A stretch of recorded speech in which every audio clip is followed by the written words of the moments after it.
Thanks for being here. Today's Lunch with Friends is how folk schools reconnect us to places and one another. We have a couple guests with us today. Lucy from Ely Folk School and Jessa from the North House Folk School in Grand Marais. We're super glad to have them. My name is Riley. I'm the community coordinator for Friends out of the Ely office, and I get the pleasure of having this conversation with them today. If you live in either of these towns, if you visit us during the summer for your commute trip, you definitely have driven past these two schools. They do amazing work in both of our communities and craft a lasting impact. So let's jump in and talk about the mission, what they do, and the incredible legacy they help us create. We're going to kick off with some intros. Jessa, we're going to start with you.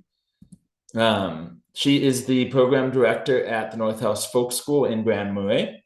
Go ahead and tell us about yourself, what you do, what your role is, some of your heart for the place you work. Yeah, absolutely. Hi, everybody. Thanks so much for joining us today. I'm excited to visit with my friend Lucy about all the cool work our organizations are doing. So I'm really grateful for the invitation. Thanks to the Friends group for doing this. Yeah, I'm the program director at North House Folk School. I've been here for about a little over 15 years, but the reason that I am here is the Boundary Waters, of course. I moved up here in 2000 to the North Shore in 2006 to work for Sawbill Canoe Outfitters, which is where my boyfriend, now husband, also worked. And we lived at the end of the Sawbill Trail with Bill and Cindy Hansen and worked year round at Sawbill for a couple of years. And that was how we got our foothold here in this beautiful place that we longed to move to. I'm from Wisconsin, my husband's from Chicago, and we both felt that deep connection to this landscape that so many folks do and wanted to move up here. And we're determined in our 20s to figure it out. And for me, the Boundary Waters was the answer for how to do it. And after I was here for a bit and taught at Birch Grove, the local charter school, and did a bunch of other, worked retail, did all the things that people do in these northern communities. The job here at North House opened up. North House was started in 1997, and by a group of community volunteers. We can talk more about that later, but I was lucky that my background aligned with what they were looking for, somebody to organize and dream up ideas and throw fun parties. And I've been here ever since. And it's an incredible place to work. I often describe my job as being sort of the chief party planner, because I think of every class that we host as an opportunity to gather people with shared interests and provide them with an environment in which they can have this really enriching experience, right? And have fun and make something and connect. So I get really excited about doing all of the planning with the instructor artists that we work with, and just thinking about how people can feel connected to their hands, feel connected to the landscape, and grow new connections to one another. So in my free time, which seems like there isn't very much of, I have a 7-year-old kiddo who also loves to paddle in the Boundary Waters. And I love to ski and garden and do a lot of those things that to weave other things that are kind of connected to this human desire to make things. So that's my story. Super cool. Thank you, Jessa, for being here. And we're going to jump over to Lucy, talk about your role as executive director. You work at the Ely Folk School out of Ely. Why do you do what you do? What do you enjoy about it? What's your role? All those cool things. Yeah, thank you so much for having me today. It's fun to be able to jump online and connect in this way, and yeah, I always love having conversations with Jessa, and I hope that you also love our conversations, I suppose. My name is Lucy. I moved to Ely in 2020 from Seattle, Washington, when the pandemic kind of shut down what I was doing out there. And at the time, folks were like, oh, well, we think that the summer heat is gonna kill the virus. And so some friends and I came to Ely for the summer because, similar to Jess's story, I first came to Ely to through YMCA Camp Widgewagon, where I took extended canoe trips and then guided extended canoe trips for for youth and teenagers. And so because I'd spent time in Ely outside of Ely for summers before, I was like, yeah, I'll spend another summer in Ely.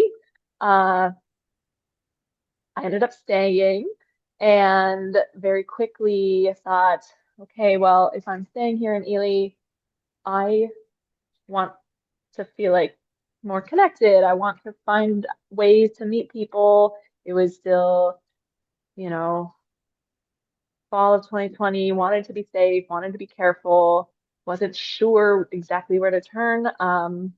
And so I offered to volunteer for the Ely Folk School, but through a family friend, Paul Shirky, who was on our board.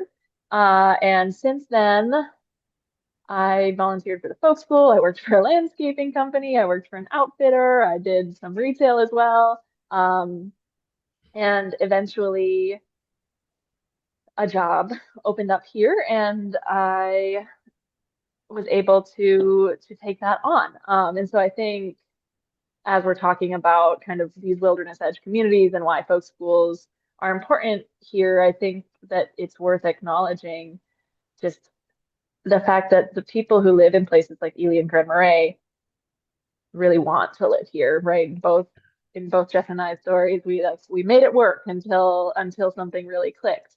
Um, and I think that's really cool. I have a background again in at Widgewagon in environmental education, and then when I was in Washington State, I worked for an organization that offers college education and degrees to people who are incarcerated. And so I think I've always been in this kind of zone of um, a little non-traditional education. And that's, what really drew me to the Ely Folk School initially. I thought as a place where you could continue learning, you could continue exploring ideas that you were excited about in a structured way, but without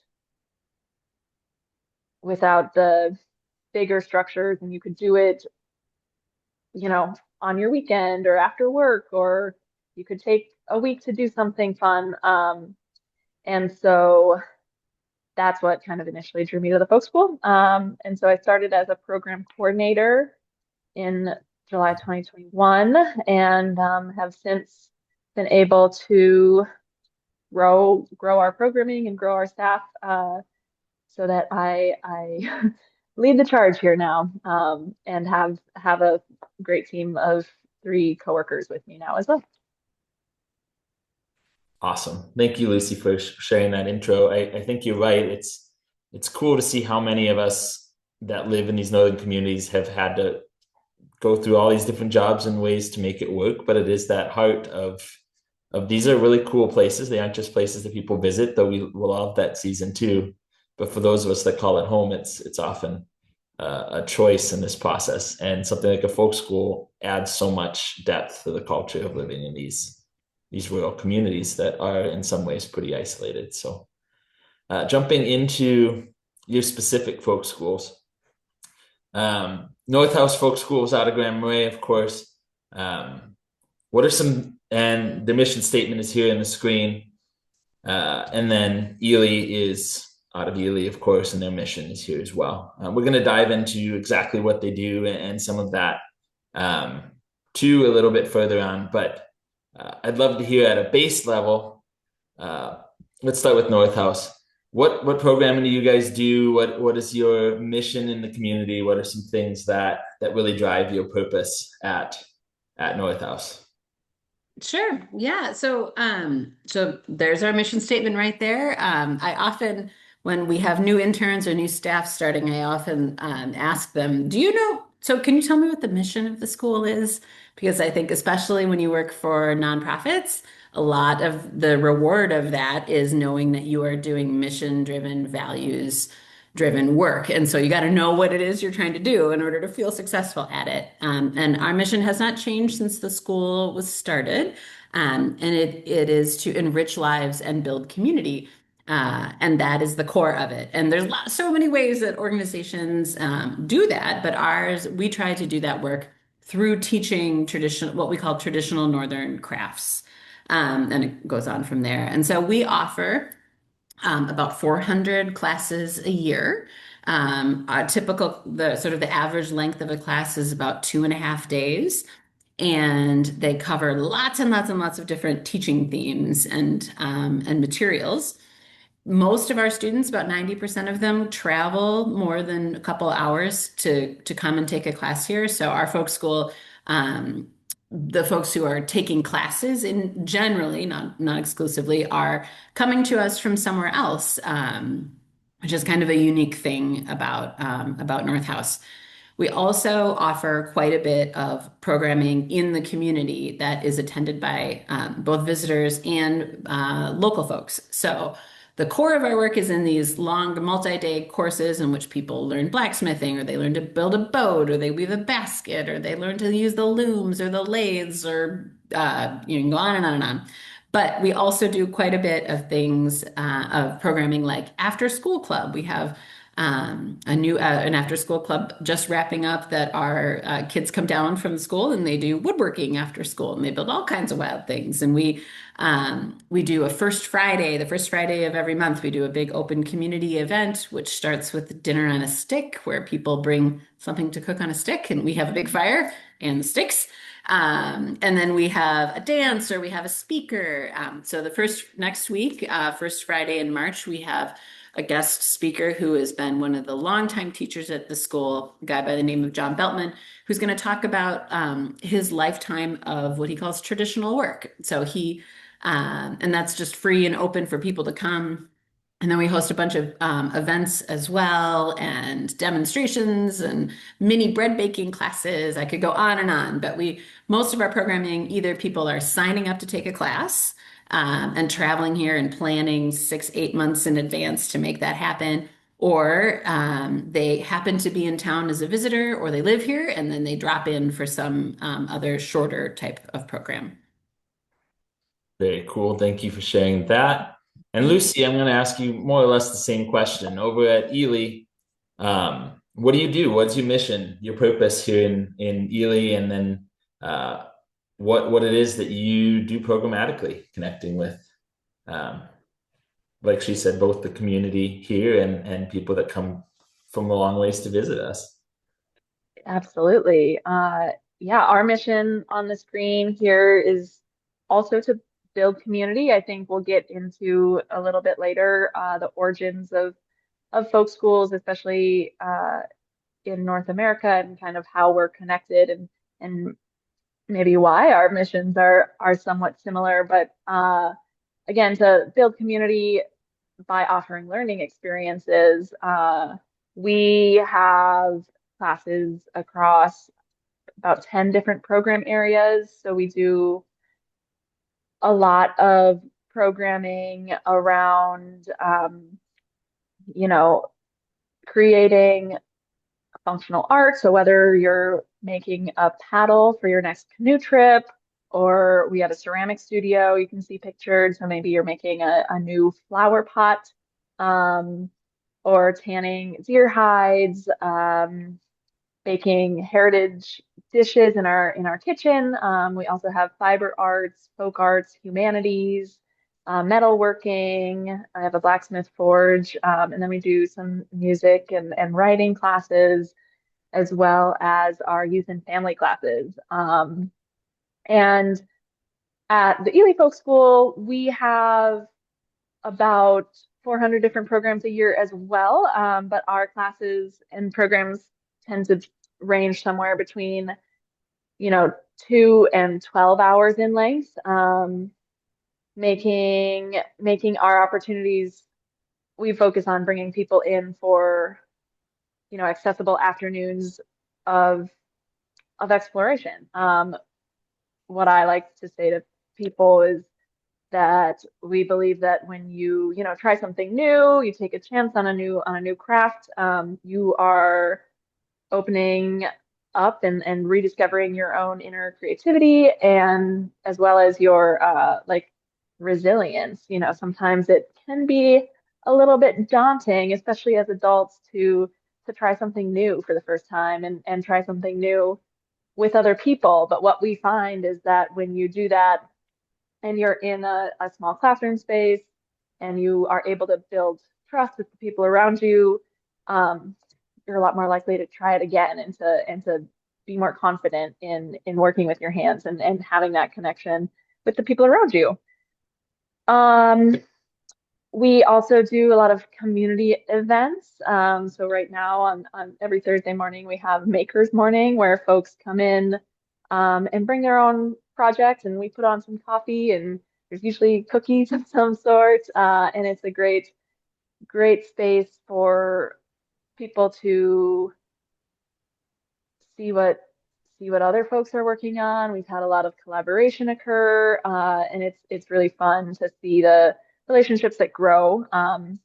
In our classes and across our programs, we have about almost exactly a 50-50 split of people who live here in the area participating in our programs and people who travel from outside of the 50-mile radius of Ely or so to attend our classes. And one thing that I love about folk schools is that it's such, especially folk schools on in tourism towns, is it's a really authentic place to get to know both the people who live in that town and the people who are visiting your town, in a way that sometimes we don't get enough of, I think.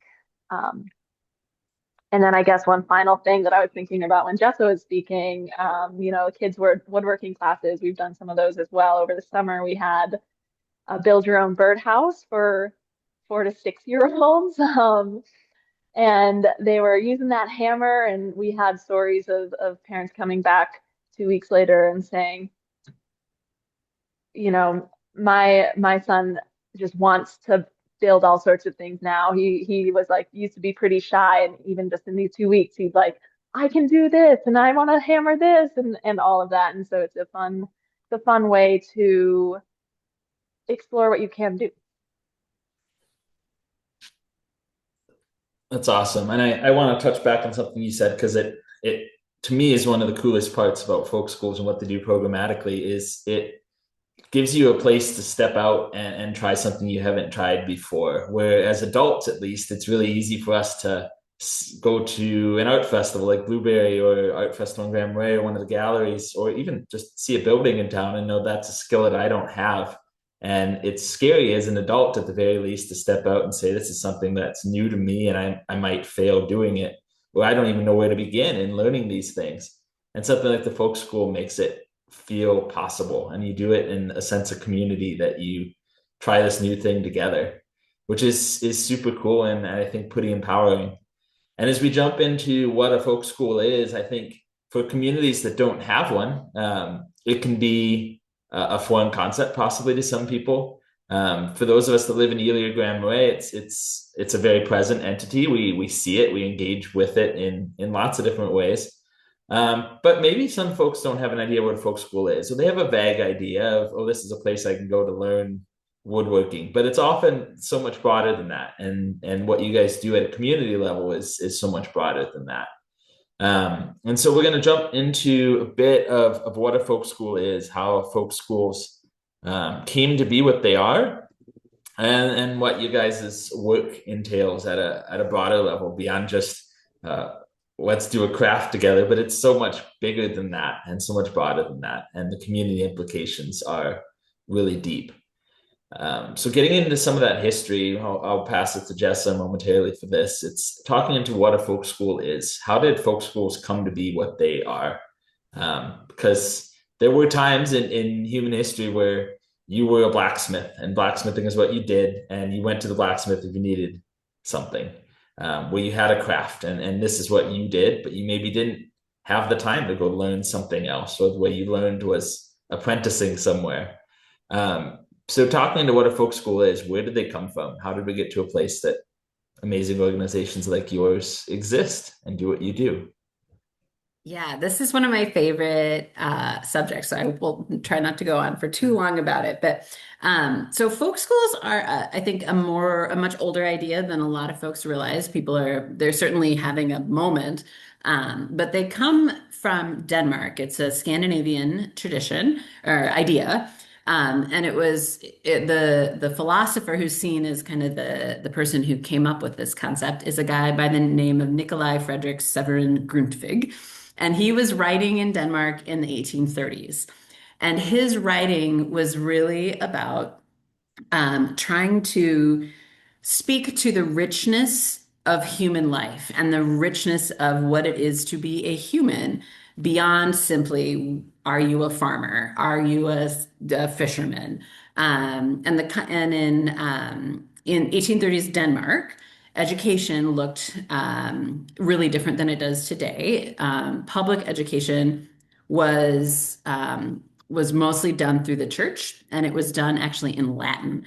And it was a concept that unfortunately is still kind of with us today, where you have the teacher who has all the knowledge and they are in front of the classroom. And then there's the rest of us, the students who don't know anything and our experience isn't worth anything. And we are there to have the knowledge poured into our brains. And Grundtvig, the folk school philosopher, was like, no, that's not what it is to be a human. And so he wrote quite a few sermons and other papers and things around this idea of the need for there to be a form of education that is for the people. One of his famous quotes in translation is basically that schools are for people, people are not for schools. And so he envisioned a form of public education that was available to everyone, that was done in Danish, in the language that they spoke, and that would really lift up in Denmark kind of the peasant class, so the farmers and things, and help them become more self-actualized, live more full lives. And so the folk schools that Grundtvig envisioned involved a lot of like singing Danish folk songs and learning Danish folk dance. And he saw them as an essential component of Denmark becoming a democracy and having an educated populace. Really radical ideas for the 1830s. Those core ideas that like we are all teachers and we are all learners and we all have something to share, that each one of our individual stories and experiences contributes to a larger whole, and that learning for the sake of learning, no grades, no marks, no gold stars for whoever carved the best spoon. Those core ideas are at the root of all folk schools. But it is a form of education, not a way to learn craft. We both the Ely Folk School and North House and a lot of folk schools use teaching functional art and craft and things like that as our methodology for creating this educational experience. But folk schools don't have to be related to craft, which I think sometimes people are like, what? I thought that's what it was a craft school. It's not. It's actually a much bigger philosophical idea. And in Norway and Denmark and Sweden, the idea is still present with them as well, but they look really different from how they look in the United States. So in Scandinavia, if you hear of a folk school, or I think I saw somebody in the chat say, I went to one, in those countries now, they function almost as like a gap year. Usually people go after they've finished high school, before they start university, and they often are learning traditional skills and things like that. But it is, so that means something different in those countries than it does in the US. And so when our Swedish partners and Norwegian and Danish friends come here and we say, we have folk schools, they love it, but it isn't what they think of as a folk school. So like all things during the course of immigration, like it becomes its own thing in a new land. So, but part of the reason Minnesota has so many folk schools is because we have a real connection to Scandinavian immigrants who brought that tradition, specifically the Danes brought that tradition with them.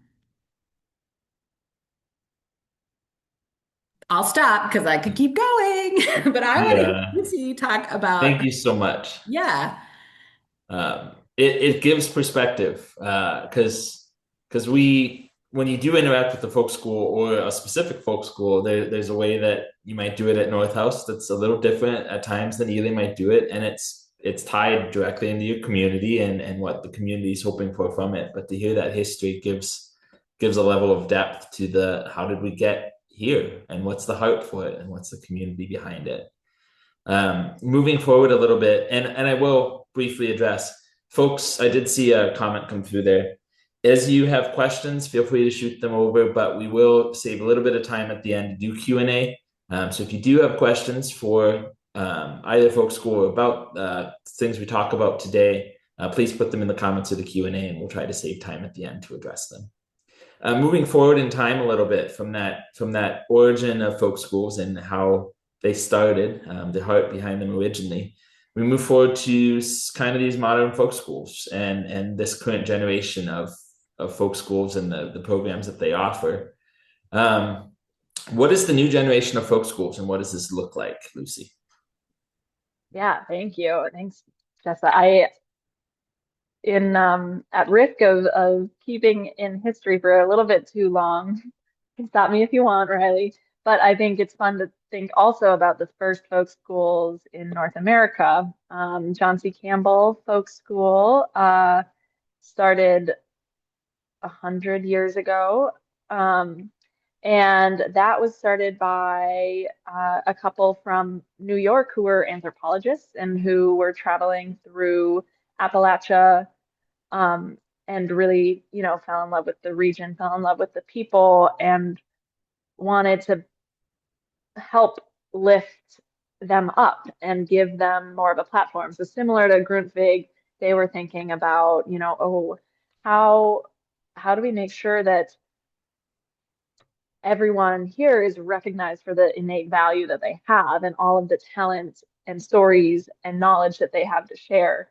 And so they worked with folks in Appalachia to start the John C. Campbell Folk School, which originally was a group of carvers. They had a credit union.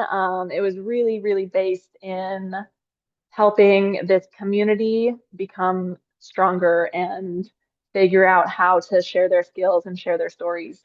And I think that that legacy, and that first folk school kind of helps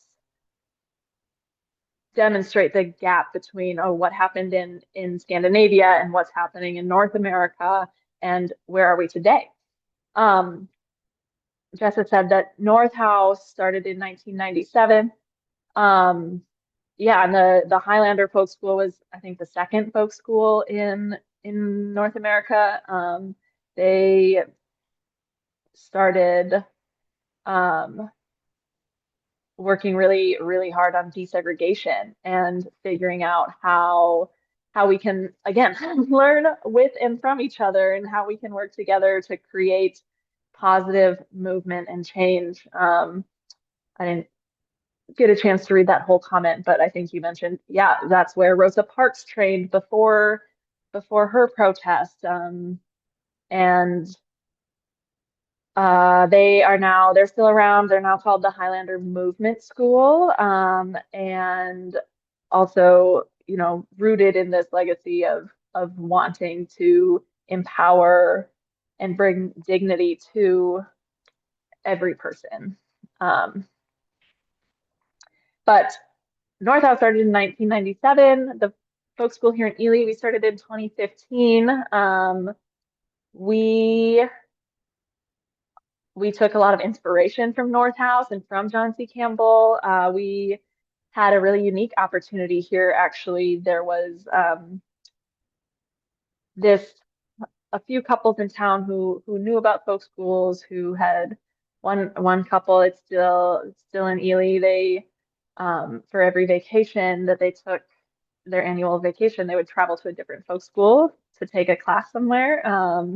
And so they worked with some folks in town to put together a community meeting and say, hey, what if we had a folk school in town? What could that do for us? And so that was in November of 2014. If y'all are familiar with Ely, they met in the back room of the old Vertines restaurant where Insula is now.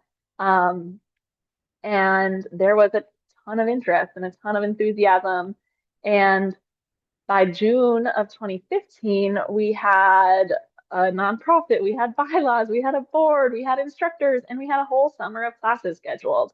And that, again, just dedication by a group of volunteers who were really enthusiastic about what could happen when we have a space where we can learn from our neighbors, where we can like emphasize and tell our stories, has become uh, the Ely Folk School now. We're still in the same building right here on Sheridan Street, right across from the old steakhouse. And it, I think, has really stayed true to those original ideals, that first group in the back of routines really thought about, a place where we could gather, where we could learn old skills, where we could learn new things from each other, where we could collaborate and see what happens. And we've also been able to really expand, beyond what we had dreamed of at that point. We have a ceramic studio, we have a blacksmith forge, um, we have a brand new kitchen here. But again, just that idea of, oh, there's so much to know, and there's so many ways to know things. Um, we, again, have a focus on having small class sizes, on having, I like to think of our classes are generally the size of a really big dinner table, but no bigger, so that you can see everyone around the table, and everyone is able to take and receive space for sharing their own story. Jim Brandenburg used to say that he thought that there were more stories in Ely than anywhere else he'd ever traveled, for his photography. And I think I love that quote because that's what I believe in the folk schools as doing, as giving people space to share their stories. And like Jessa says, there's one person who's leading the group, who's guiding and sharing what they know, but there's also space for everyone to really share their own story and to recognize the value in what they have to offer and what everyone else around that table has to offer as well.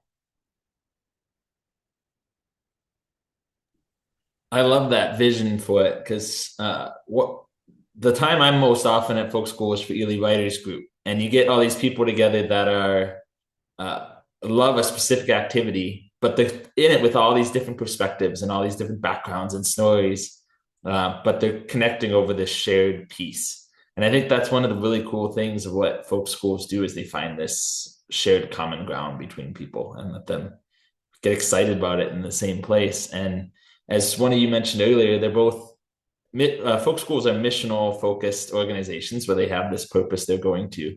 But because they tap so deeply into things that people are passionate about, it's amazing how fast both the organizations have grown to where they are today. And you mentioned how relatively recent Ely Folk School is in the timeline of things.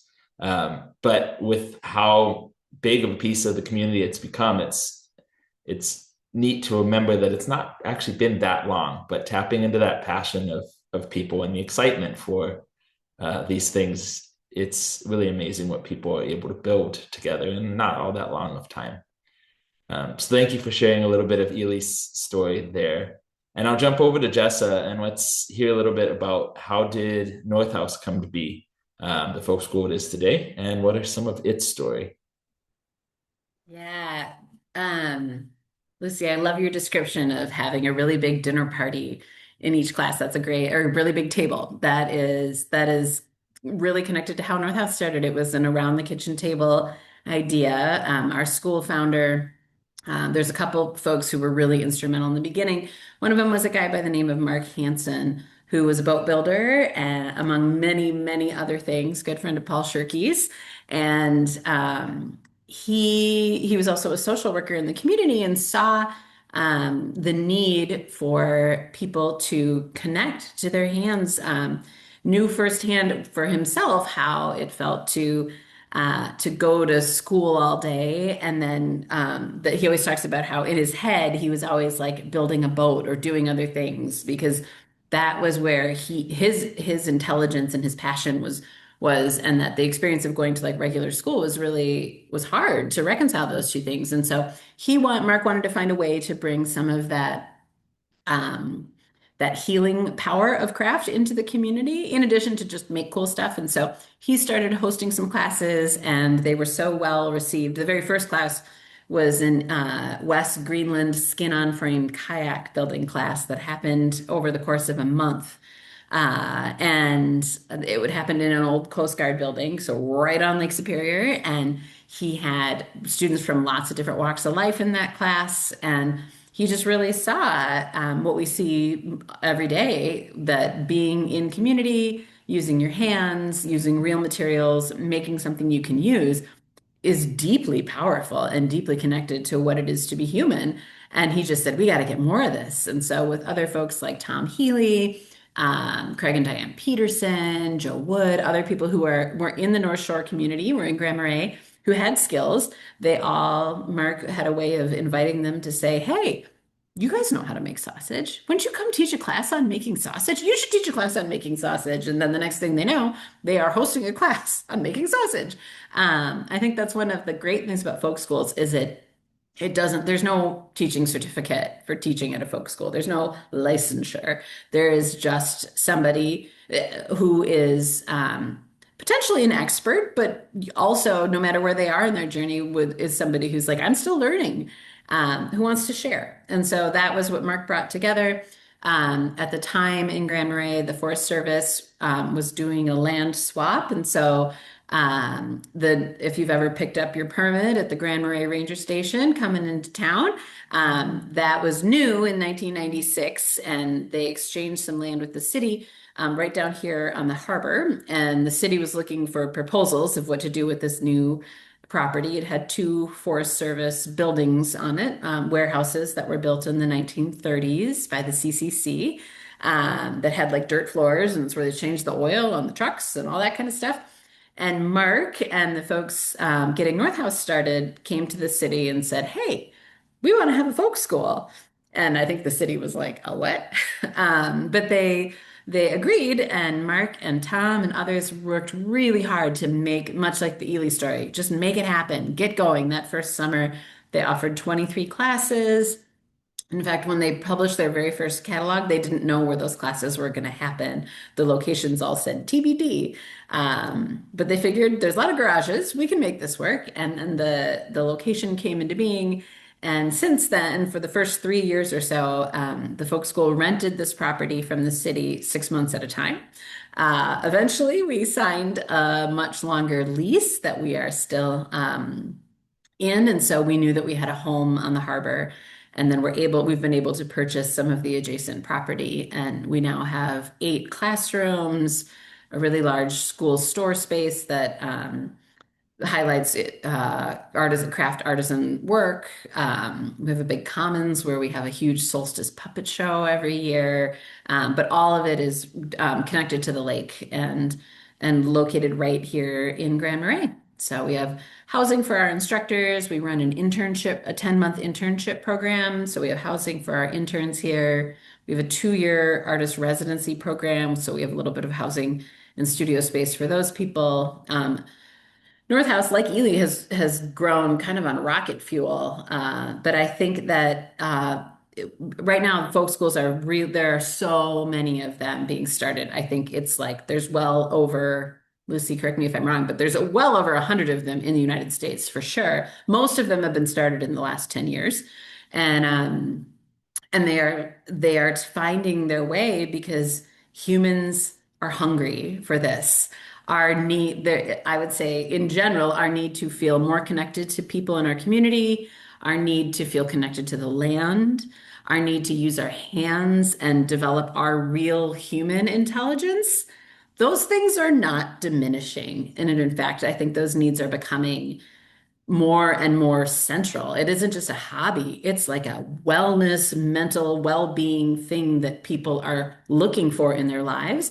And folk schools are stepping in and to provide it. And I encourage anybody who feels really inspired by this, like if you live in Minnesota, there's a folk school near you. Just look around. There's definitely one. If you don't live in Minnesota, you should start one. There should be a folk school in every community because there's such a powerful way to bring people together and to create kind of this third space idea of a place where people can come and hang out where maybe you don't have the same politics. Maybe you don't go to the same church. Maybe you don't actually have much to say to each other, but you both really like to do wood carving, or you both think you kind of want to know how to learn how to make lefse, and that craft can bridge those differences that feel so present in our society today.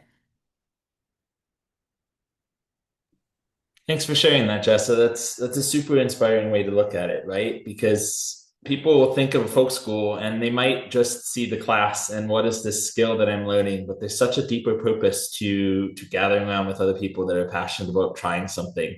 And they both of these folk schools and all folk schools have deep implications in how they're tied into culture and how they're tied into interpersonal relationships. And as you kind of were alluding to and talking into there, people care deeply about making these connections with other people, physical in-person connections with other people. And to do it over a skill or a class or an art form or whatever it may be has this deeply shared experience that I think is so powerful at a cultural and social level. This is going to be a question we can go on forever on, but we're going to try to keep it sort of briefish to fit in our time constraints. But how are folk schools and the work that you guys are both doing, both folk schools rather in Ely and Grand Marais, how are they connecting members and attendees to people and community? We've talked about it some, obviously, in this last discussion, but is the other things to add? Lucy, you didn't get to speak into this either, but either one of you, how do folk schools connect members and attendees to people and community? Absolutely. I think of a few really tangible examples. I think that everything that all programs that the folk schools do by virtue of our mission is to build community are focused on connecting people. But I think about our community dances as being a really, again, tangible example of that. We have about 4 community dances a year. So we've got a group of local musicians who are super dedicated to jamming together, and they come out and form our band. And then we have a caller, so contra dance, or it's kind of like cross between a square dance and other dances. Um, but we have a caller who comes and calls and teaches all of the dances. So anyone can come participate. There's live music, there's a lot of people. You are in just like in a physical space, moving with each other. We're moving our bodies. It's really accessible. You don't have to know a ton of crazy tricks. You don't have to be very fast or be very like coordinated, but you do have to be willing to look someone in the eye and to maybe hold their hand. And I think that's, again, just, I guess tangible is a really good word for that, because physically you're touching a neighbor or someone who might live near you, but you haven't met before. And there's something just powerful about moving together and about creating something together in a way where you're going beyond, who you might just invite to your house for dinner weekly or monthly or so. And I think that comes back again, one thing that to the power of acquaintances and how important those relationships are with people that maybe we spend 5 hours on a Saturday learning how to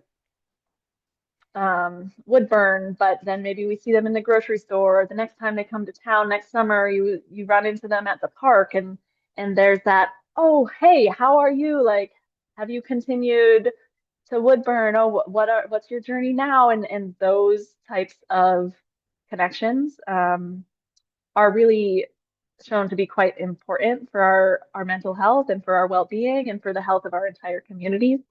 And the more, like Jessa was referring to, the more connection points that we can create across politics, across religion, across your normal circles, and create connection in smaller ways or in unexpected ways, that's doing something pretty important.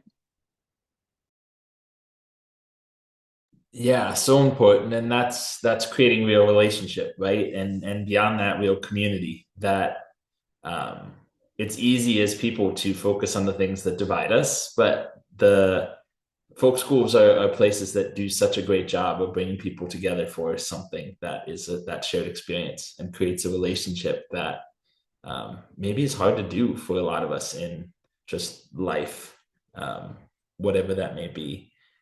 I know we can talk about that forever, but also into the broader region.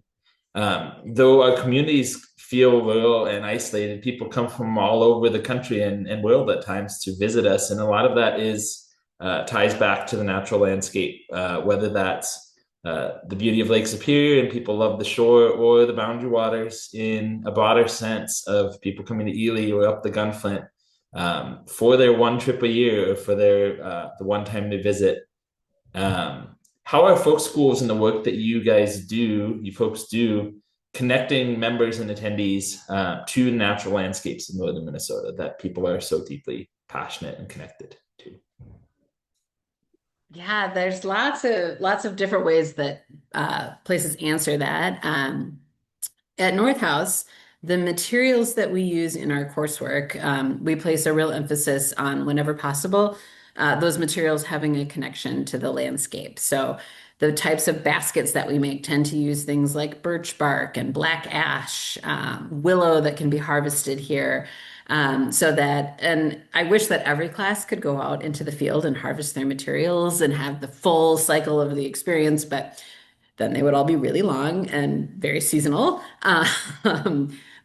So here, a big part is that opportunity to work with the materials that come from the boreal forest. So birch, cedar, white pine, ash, those kinds of things. And that's one of the ways that we decide what type of classes we're going to host.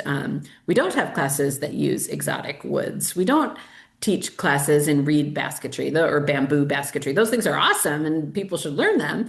We just stay really grounded in where we are and what can come from the land here. I think another piece that speaks to that at North House is our connections with Grand Portage Band of Lake Superior Ojibwe, who are partners with the school and do. We have a number of Anishinaabe instructors who teach for us.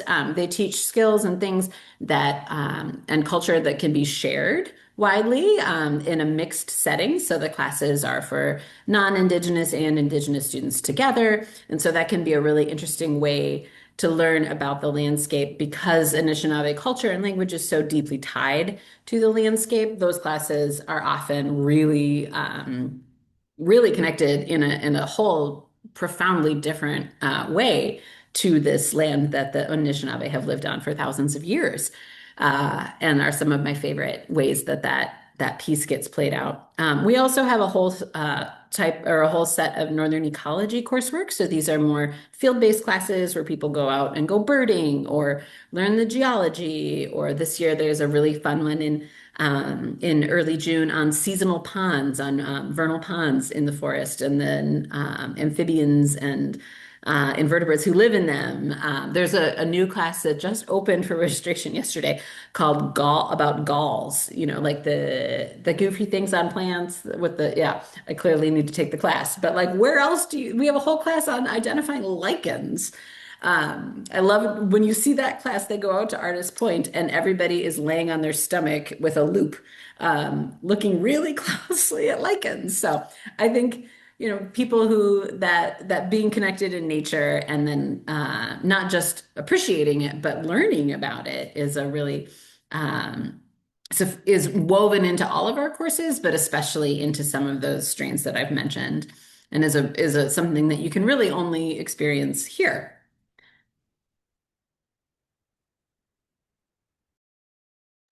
Thank you for sharing that. Lucy, anything you'd like to add to that one? Otherwise, we'll jump into some Q&A. Yeah, I think that again, it is really special to be where we are, and we recognize that so many people come through our towns because of the landscape in which we're positioned. I think one example here in Ely of that is above me, you can't see it, is one of our birch bark canoes, or Wigwasi Jimanis, which we have built by hand, with every step of the process being open to the public. I think there was a photo of it in the initial slide, but we went out into the woods and harvested every single piece that we would need to build this canoe. And then we came back here to our front yard on Sheridan Street and brought it out. And every Sunday, we just all afternoon we were out there working on it. People could come up off the street and be like, "Hey, what's happening?" They could learn a bit about the Anishinaabe, about canoe culture, about why canoes are shaped like they are, and about the the materials here in our region that were used to build canoes like this. So, you know, maybe someone is walking through town before heading back to the cities or something. They come upon us and they walk up and they're like, "Oh, what's happening?" And then they get to learn about birch bark. They get to learn about ash. They get to learn about the roots that we use for the lashing on the canoes. And then maybe they get to use a moose rib to peel the bark off of that root and have a hand in the creation of that canoe, and gain just a little bit more knowledge, but also hopefully a little more curiosity and attention for the next time that they come up and be like, "Oh, I remember this, and I actually learned something more when I went home and like did a little more research, and now I want to take that class on lichens in Grand Marais." And so I think, again, just whether it's super in depth or a little glimpse of something, we really want to engage people's curiosity, and we hope that you continue to keep learning after you leave your experience at the folk school. Yeah, that's a super neat way of looking at it too, because for so many of these things, knowledge and understanding are just the depth of caring about something more. And if you care about something, you want to learn about it. And if you learn about it, you are aware that it exists and only care about it more deeply.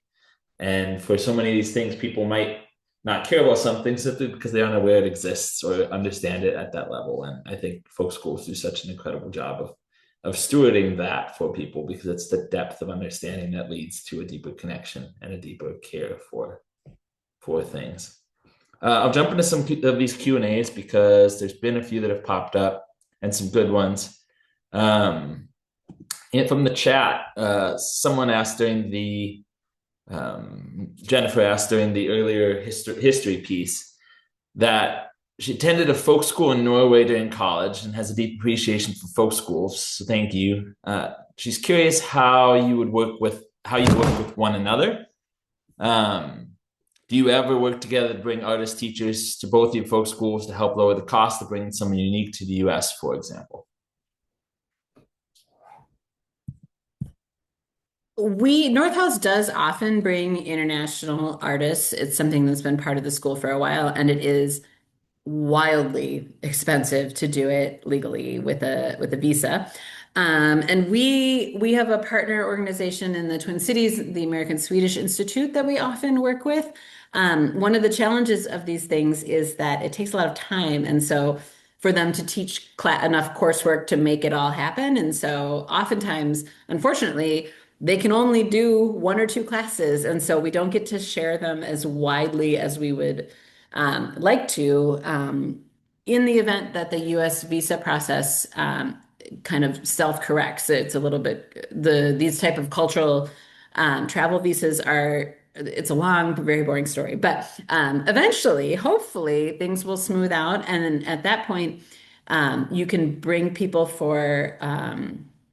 If that happens, then it will be easier to bring international teaching artists for longer tours than what we're able to do now. And if that's the case, then it would be really fun to think about how we could collaborate to host more coursework with them.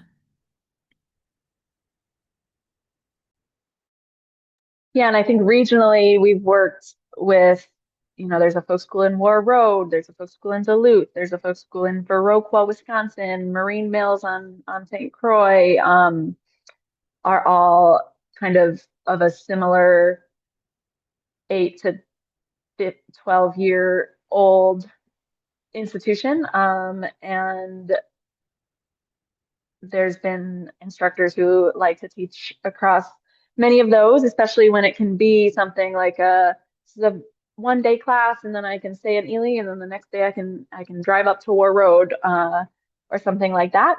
And then I also want to acknowledge again and thank North House was so helpful with, I think Paul Shirky and Greg Wright worked together quite a bit when the Ely Folk School was getting started. Um, yeah. We have a good question here about how you get involved working for a folk school or supporting a folk school. Anne says she has a bachelor's in fine arts and loved the outdoors, currently laid off and thinking through career change options. What is your recommendation for someone that is looking to get involved in folk schools or explore that as a career? Or is there a certificate or degree that somebody has to get to work with these education programs with children or vulnerable populations, et cetera?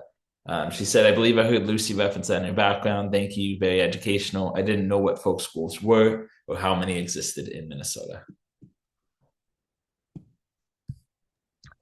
I mean, my number one recommendation right off the bat, I suppose, would be to go into the folk school closest to you and offer to volunteer. And that, that's my story in a lot of ways.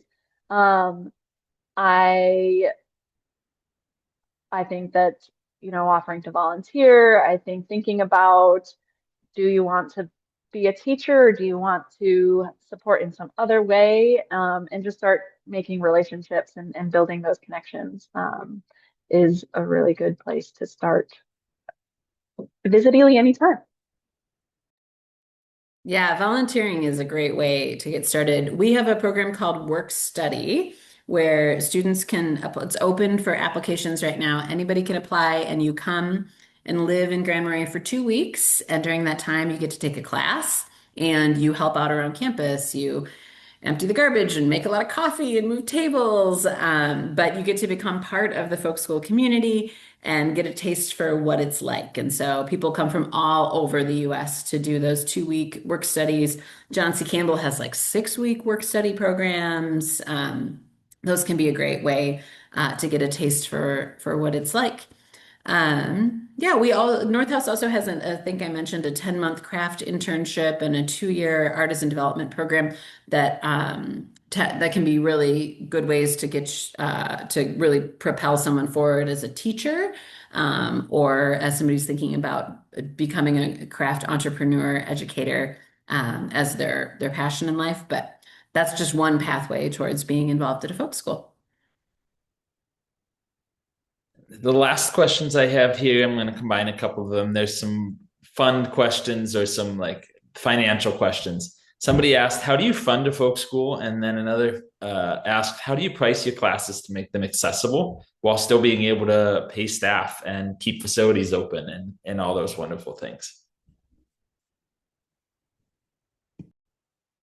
We see our revenue coming in through 3 streams. So one is income from our programs. We have our classes. We have a store here in our facility on Sheridan Street, in which our instructors can consign their artwork. And then we have a ceramic studio that offers memberships to local ceramics artists. And so our program pulls in revenue, and then we rely also on donations from individuals to make sure again that we can try to strike that balance of keeping things relatively accessible while making sure that the experience is really high quality, that our staff are being, excited about coming back to work, and then we also receive some grants from private and public granting organizations. So the folk school in Ely receives funding from the Minnesota State Arts Board, from the McKnight Foundation, and from the IRRB, the Iron Range Resources and Rehabilitation Board. And it is, again, really just such a community venture. So if you're curious about how we operate, or if you want to support the work that the folk school does, individual donations are so critical. And then also just taking classes is a really fun way to support the folk school as well. We've been working to, really expand our class repertoire. And just last weekend, we had two brand new classes. One was how to read music, and one was Lebanese baklava. And so, constantly coming up with new classes takes so much passion and creativity and time from people who really care. And so we welcome your whatever way you would like to show up. Thank you. We've had some great comments come through about telling how much they're grateful for both the organizations and what they do. And as somebody that lives in Ely and lived a couple of years in Grand Marais too, I am personally grateful for the work you guys do. It's hard to overstate the level of input that both of these folk schools have in stewarding the culture and stewarding these social relationships in both of our rural communities. So thank you both for the work your folk schools do. And at a more level, thank you so much for being here today. It's been a fantastic conversation, and it's neat to see the connections that are built even in meetings like this, where folks can connect to a folk school. And for those that were here today, if you do visit either of our communities this summer, please stop in the folk schools. I'm sure they would love to see you and sign up for a class. Hopefully at both. There you Yeah, go. all of our July through December classes opened for registration this morning. So it's a great time to visit northhouse.org. We have scholarship applications open and work study applications open right now too. Things do tend to fill not quite like Boundary Waters permits, but not far off. So I encourage people, if you think you might want to do something in Grand Marais this summer, to check out our website. Thank you both. And for Lunch with Friends, folks, Thursday, March 5th will be our next one. It's Women Guiding in the Next Generation in the Boundary Waters. And there's some BWCA trivia coming up as well on March 27th. So thank you, everyone, for being here. Have a great remainder of your day, and see you on a trail somewhere. Thank you. Thanks for having us.